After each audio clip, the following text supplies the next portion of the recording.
Welcome back. This is week 3 still, entrepreneurial marketing, and today we're going to talk about value propositions. We tie together the insights that we discussed in the previous modules, which was about understanding your customers, understanding your competition. And with these insights, you actually have the right ingredients in place to draft a compelling value proposition. Most of you have heard the term value proposition, but let's bring us all on the same page and try to understand what a compelling value proposition is, how you can formulate one, and what type of information you might still have to collect in order to sharpen your ideas about your value proposition.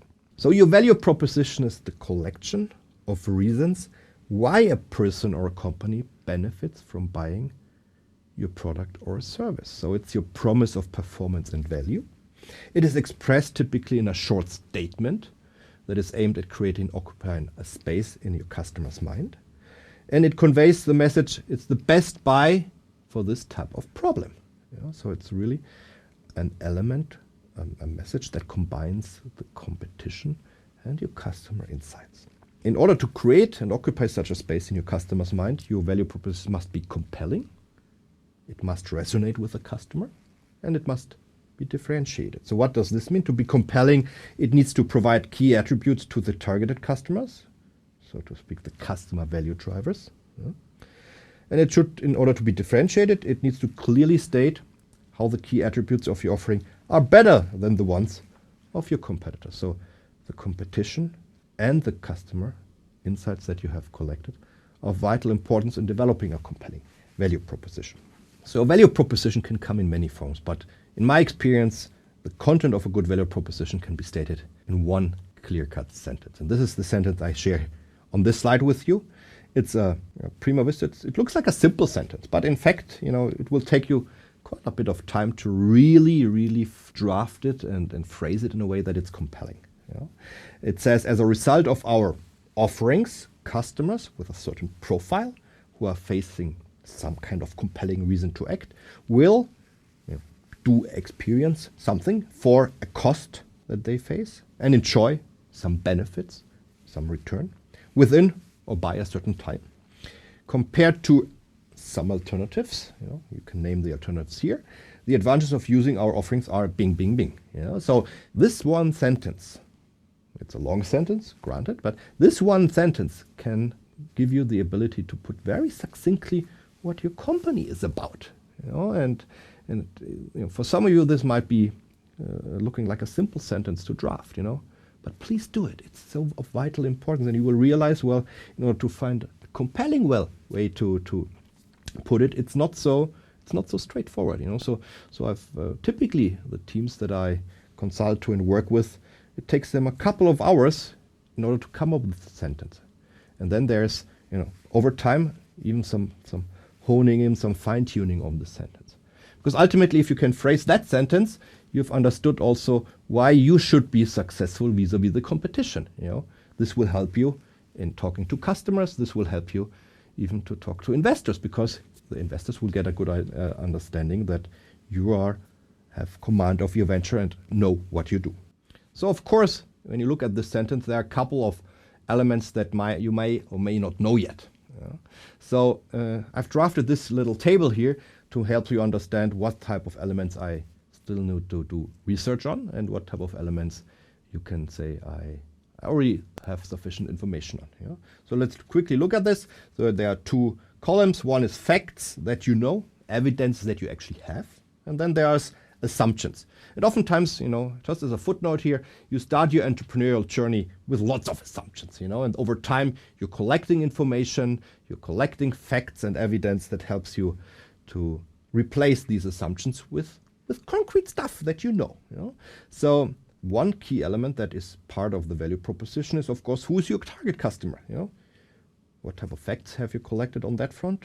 What are your assumptions? Have you talked to customers? And that would be vital in that row. What is the problem that you're solving, and what types of benefits will you create for your customers? Or another question: who are your competitors, and what do they offer in order to solve the above-mentioned customer problem? Why is your product offering superior or your service offering superior? What is unique about it? That brings in the competitive dimension again. Is this superiority of key relevance to the customer? Will it influence the buying decision? These are all vital questions that you need to understand thoroughly before being able to draft a compelling value proposition. So I really urge you and suggest to you, print out that slide here and try to fill it in. Take a pen, fill it in, and learn about it. Learn about your venture and learn about the ways how you want to create value with your venture by crafting the value proposition with facts as much as you can. Try to be precise. And that's why I also said when we talked about the previous slide that this is a learning journey, and over time you're going to hone in, you're going to fine-tune your value proposition, because in fact you learn about your venture. You collect more evidence and facts over time. So when you develop your value proposition, of course you'll have lots of information needs, and these are listed here in our top 10 list, so to speak. Let me start by looking down to the bottom here. It says your value proposition must express the personality, the strengths, the soul, the benefits of your product. As such, it must sound personal, and there are words like strength and soul in here, which means you have to have a deep understanding, an intuitive understanding as well of what your value proposition, what your offerings are about. More concretely, we have drafted this top 10 list, as I mentioned, and this top 10 list helps you to go through the questions that you need to answer in order to understand your value proposition. It's about analyzing your offerings. It's about creating a profile of your target customers. It's about identifying the compelling reasons to act for your customers. It's about thinking about the customer experience. We talked about this before. It's about expressing benefits of your offering as a direct response to the customer's compelling reasons to act.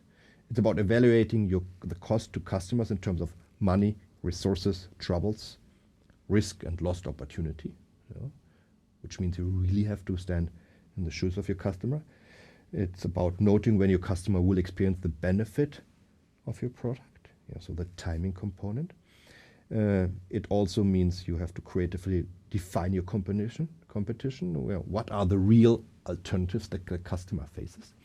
It's also about identifying your key differentiators in terms of both what you will do and what you won't do. And finally, it's also about finding engagement. How do you involve the customer in the offering to create a memorable experience? I know this is a long list, so together with the previous slide, I urge you to print this out and think about each of these points, because they are so vital to developing a good and compelling value proposition. And then you also double check your value proposition in order to really understand whether it's compelling.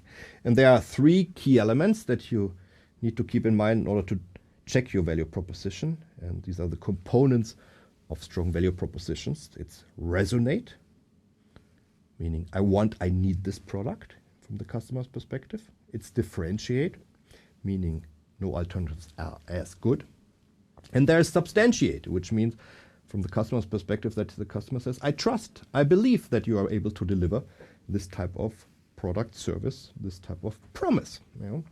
Typically, if you have all 3 components, this creates the foundation for premium pricing. It leads to generation success and also to customer loyalty, because customer will make positive experiences about your company. So now let's take one of those elements away. You have a product, for instance, with weak resonance.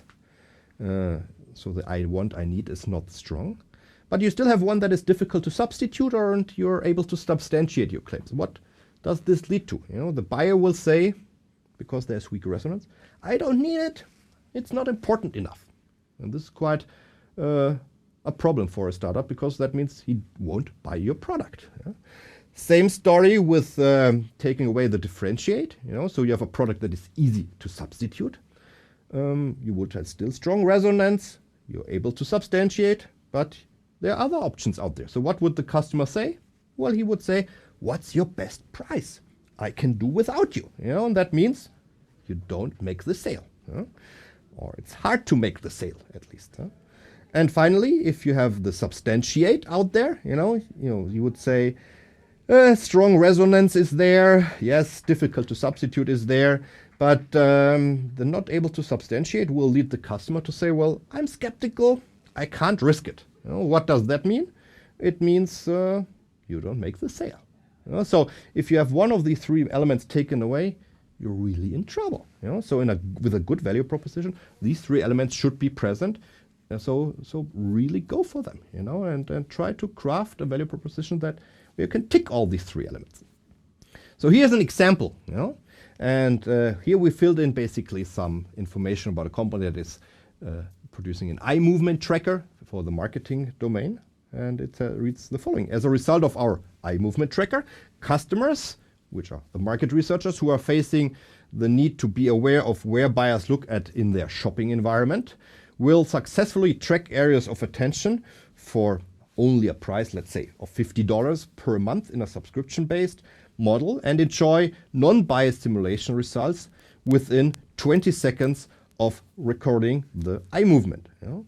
Compared to conventional forms of gathering data like questionnaires or surveys, the advantages of using our offerings are non-biased research results, and therefore we can lead to an improved product placement within your shopping environment. These are the ingredients of a compelling value proposition. Please try it out for your venture, because it's so important that you understand in a very succinct way what your venture is about. This is important when you talk to customers, other stakeholders, any type of conversation. This will help you to succinctly say why you are so good. And this is something that young companies need even more than established ones, because you have to get that foothold in the market. So remember that one sentence that we discussed, and also remember to double check. Good value proposition needs to resonate, it needs to differentiate, and it needs to substantiate. And if you take one of these away, you will not make that sale, but you need that sale. So better look at your value proposition twice, 3 times, try to improve it and get it done. Okay, I see you next week. Thank you very much.